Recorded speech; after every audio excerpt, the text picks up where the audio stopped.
So today I want to share with you how to change your phone number or email with Zelle. So this is fairly simple, but it can also be different depending on the bank that you currently use. So for me, I use Capital One 360. So I'm going to show you how you can do your information change directly on your phone. So what we're going to do is load up the phone right over here. I have my bank loaded up as well. And this is going to be fairly simple. So what we're going to do is hit the bottom right where you see profile.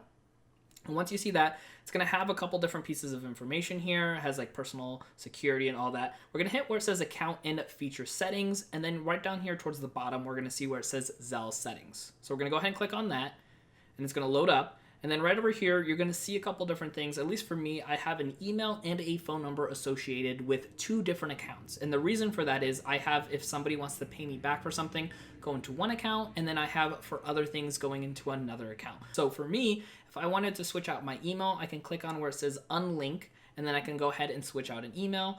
Same thing with the phone number area. I can just go ahead and click unlink, and then I can switch out into a new phone number. So for me to be able to do this is very simple and very easy. Again, you can have all your information logged into one account. So if you want your phone number and your email going all together into one account, so anytime somebody sends through either or, it'll go into one. But for me, I personally have it set up into 2 different ones because I have different reasons for people sending me money back. Now, if you want to learn how to actually send and receive money through Zelle, go ahead and check out my video right over here. Thank you guys so much for watching, and I will see you in the next video.